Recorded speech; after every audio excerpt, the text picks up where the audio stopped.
tentang mata kuliah yaitu mikrobiologi lingkungan. Ini semester berapa ya? Semester 3. Wah, semangat sekali ya. Iya.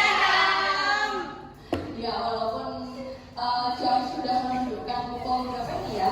Pukul 10:30 ya. Iya dong. Udah termasuk mau memasuki siang hari, tapi semangat kalian tidak luntur.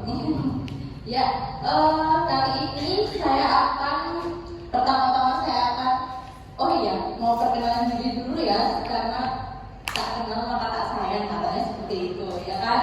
Iya. Saya dari Naya Andrea, biasanya dipanggil Naya. Saya lulusan dari S1 ITS, S2-nya UGM Biologi. Nah, saya baru mengajar di sini baru sebulanan kalau nggak salah ya, sebulanan, tapi baru masuk ini kan ya, waktu pembelajaran baru September ini baru mulai ini ya. Ini di sini next slide ini ada video. Nah, coba kalian perhatikan dulu videonya. Habis itu nanti saya akan bertanya maksud dari videonya ini apa dulu ya. Nah.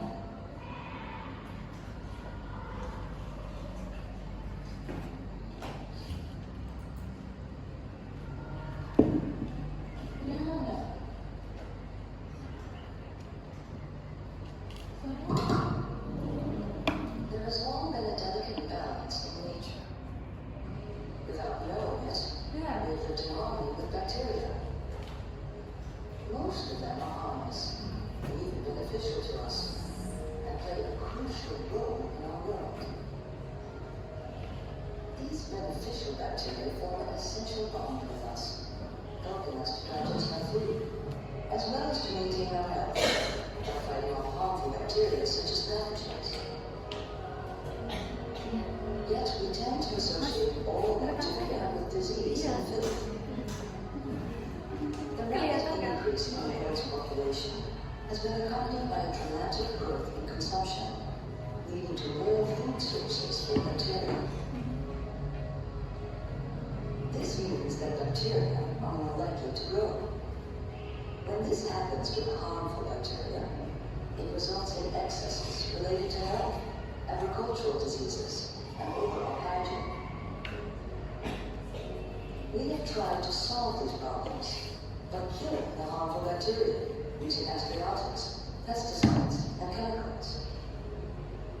But every time we use these measures, we kill almost all bacteria, both the harmful and the beneficial ones. Only the strongest survive, and they have more space to grow due to the lower microbial diversity. New strains evolve that are more resistant to the higher chemical doses that we apply. As a result, strains have even evolved to a level that they are completely resistant, unaffected by even the highest dose, and it becomes super abundant due to little competition from other bacteria. This has serious implications for health and our environment. We are breaking our ancient pact with bacteria, with major unpredictable consequences. We need to understand that what bacteria require to grow is not affected by the use of antibiotics, pesticides, and chemicals. It requires a new approach. We must restore our alliance with the bacteria and exploit their beneficial qualities. A group of bacteria with many beneficial qualities can be found all around us, members of the Bacillus family. Scientists at Noble Bio have developed a system that makes it possible to find, isolate, screen, and grow different types of bacillus. Individual strains of Bacillus species are grown in fermentation tanks and made into spore form so we can easily reintroduce them into the environment, where they can restore the microbial balance. Because of their diversity and strong characteristics, they are highly suitable for a wide range of applications. They can help to improve hygiene by degrading the bacterial food source, for example, thus limiting the need to use aggressive chemicals. In agriculture, they can help to improve the health and digestion of livestock. When beneficial bacteria populate the intestines, they can prevent harmful bacteria from binding, a process known as competitive exclusion. Thus, diseases can be forestalled and livestock grows more efficiently. They can help crops grow by making it easier for the roots to take up nutrients and by preventing diseases. This enables us to reduce the use of chemical fertilizers and pesticides and to produce healthy food. Bacillus bacteria are powerful and can be used to sustainably combat a wide range of the world's problems. By fundamentally changing our view of bacteria, making use of their qualities instead of threats, we are able to restore the microbial balance. A balance that affects all life on Earth and is of profound importance for future generations. Noble Bio, restoring nature's balance. Akan video yang sudah kalian lihat tadi, apakah ada yang mau berpendapat? Tadi itu videonya menceritakan tentang apa? Ada yang mau menjelaskan? Ayo Mbak. Apa? Jawab aja, nggak apa-apa. Iya, Mbak siapa namanya? Nama saya Elisa. Iya Mbak Elisa ya. Apa tadi Mbak? Videonya bercerita tentang? Iya, jadi di video tersebut mungkin mohon maaf sebelumnya apabila tidak sesuai ya. Tapi menurut saya di video tersebut yang merah-merah itu tadi ada keterangan untuk bakteri atau mungkin bakteri yang menyebabkan penyakit. Nah, jadi bakteri yang menyebabkan penyakit itu memiliki perkembangbiakan yang sangat pesat apabila tidak segera ditangani. Nah, untuk itu mungkin beberapa gambar atau beberapa video tadi menunjukkan ada beberapa saintis atau peneliti yang mungkin meneliti solusi apa atau mungkin bagaimana cara agar bakteri tersebut tidak berkembang biak secara cepat. Mungkin seperti itu kurang lebih. Sekali jawaban dari Mbak Elisa ya. Salah satu topik di mikrobiologi lingkungan ini, salah satunya juga ada kita membahas tentang mikrobiologi atau mikroorganisme yang merugikan, entah itu merugikan lingkungan atau merugikan makhluk hidup seperti manusia, hewan maupun tumbuhan. Ya, itu ada salah satu topik di mikrobiologi lingkungan. Nah, tujuan pembelajarannya yaitu mahasiswa mampu memahami pengertian mikrobiologi lingkungan. Yang ketiga, mahasiswa mengemukakan peran mikroorganisme bagi lingkungan. Nah, yang terakhir, mahasiswa mampu menganalisis keterkaitan mikroorganisme dengan bidang lain seperti pertanian, peternakan, dan lain-lain. Kita akan mempelajari beberapa mikroorganisme yang tidak kasat mata. Ekologi mikroba atau mikrobiologi Itu adalah ilmu yang mempelajari interaksi antara mikroba dengan lingkungannya, baik lingkungan biotik maupun abiotik. Mikroorganisme di alam ini tidak dalam berbentuk kultur murni, tapi dia ini jadi mikroorganisme ini butuh namanya medium untuk hidup, dan dia hidup di medium itu tidak dalam kultur murni, tapi dia bertumbuh dengan mikroorganisme jenis lainnya. kita ingin mendapatkan kultur murni Escherichia coli. Nah, itu kita mendapatkan itu dengan medium yang sesuai. Tapi ketika mikroorganisme di lingkungan itu Ya banyak. bisa di meja ini. Di meja ini ya banyak jenis mikroorganisme, tapi tidak dalam bentuk kultur murni. Misalnya Escherichia coli aja gitu enggak. Tapi banyak gitu kan. Kita nggak tahu. Tahu nih, tangan kita ini ada beberapa bakteri yang ada di tangan kita, kan kita nggak tahu seperti itu. Terus bakteri itu hidupnya berdampingan dengan organisme lain seperti yang tadi saya bilang.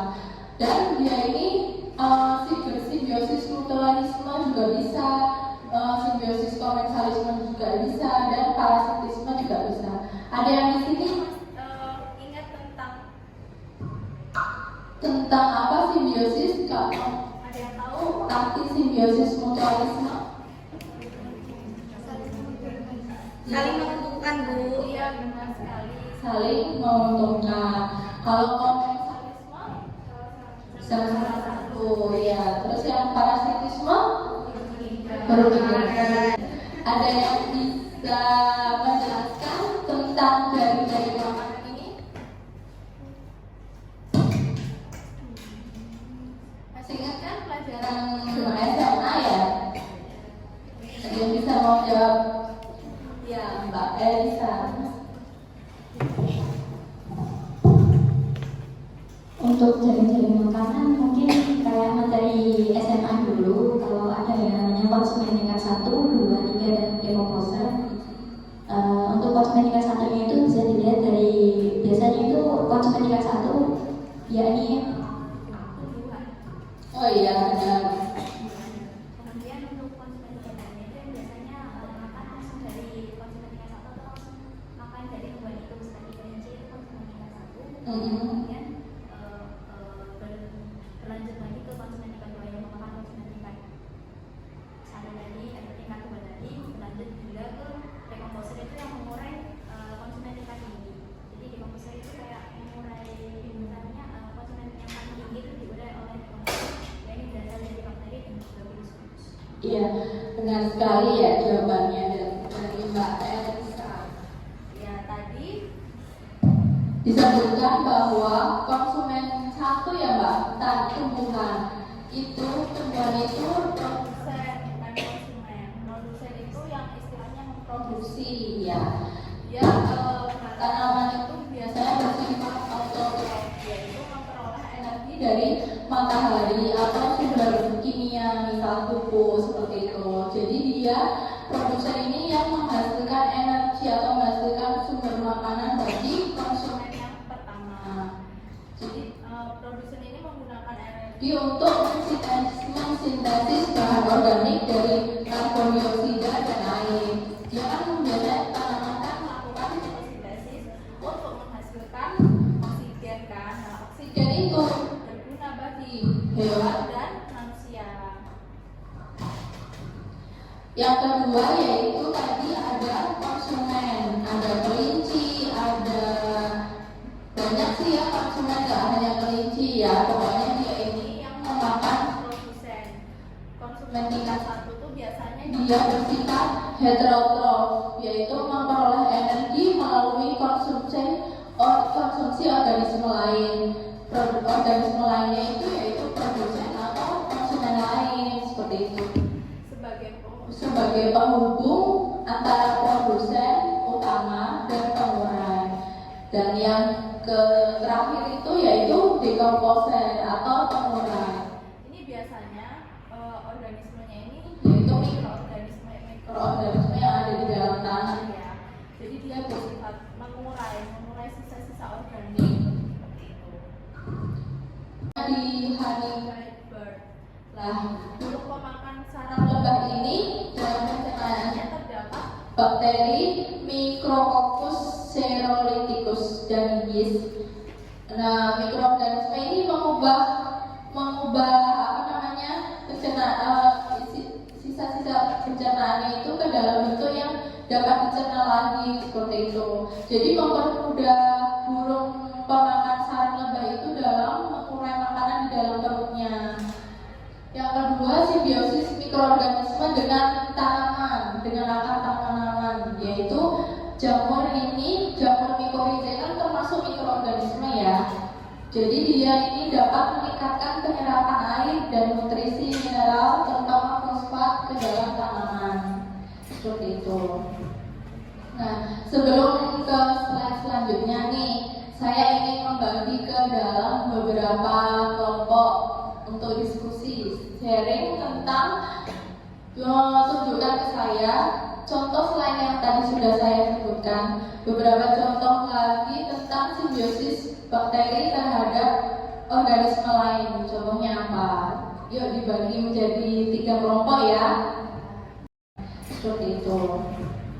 Nah, sebelum ke slide selanjutnya nih, saya ingin membagi ke dalam beberapa kelompok untuk diskusi, sharing tentang tunjukkan ke saya contoh selain yang tadi sudah saya sebutkan, beberapa contoh lagi tentang simbiosis bakteri terhadap organisme lain. Contohnya apa?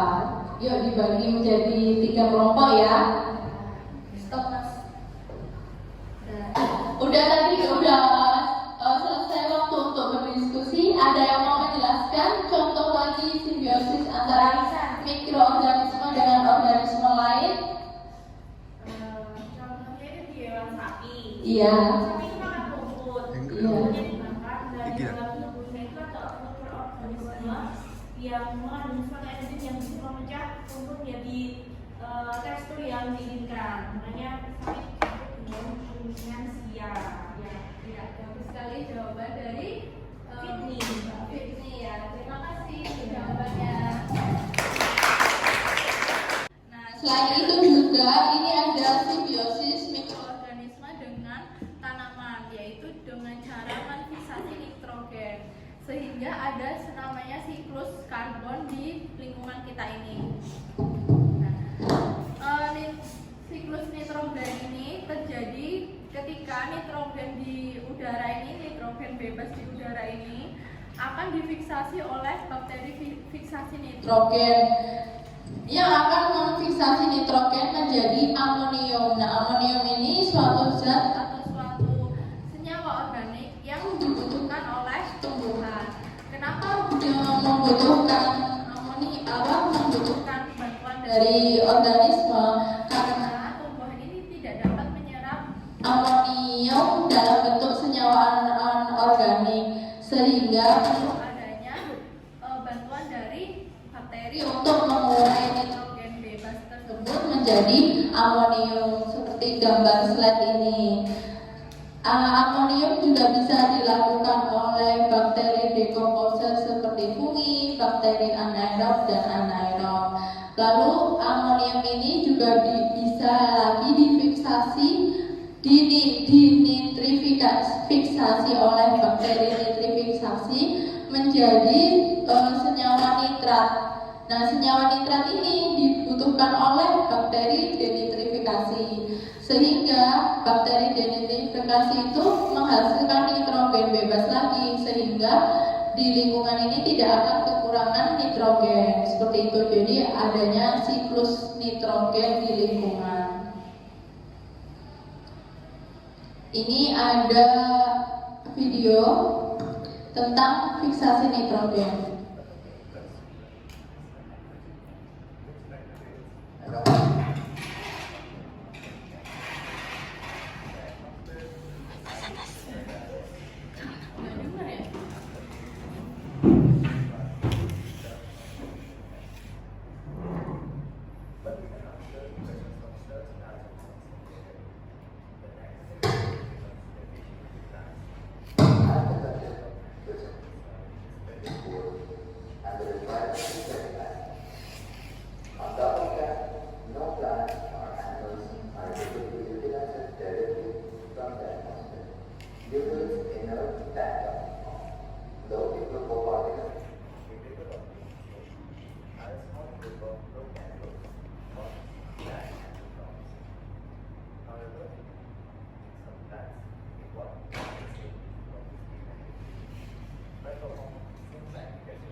Sebelum saya mengakhiri kuliah hari ini, apakah ada yang mau mereview tentang mata kuliah ini hari ini? Iya, Mbak Elisa. Sedikit review untuk mata kuliah yang sudah diajarkan sama Bu Dena. Ini mungkin tentang mikroorganisme yang biasanya berfungsi atau memiliki tujuan berhubungan langsung dengan alam atau bersimbiosis langsung dengan alam, entah itu pada tumbuhan atau pada hewan, dan mungkin ada beberapa mikroorganisme yang bisa dimanfaatkan juga untuk kebutuhan penjernihan air yang biasanya kita gunakan sehari-hari, karena pada dasarnya air itu kan sesuatu yang sangat penting untuk kehidupan kita, sehingga air yang jernih juga akan membuat kehidupan kita juga sehat, karena air itu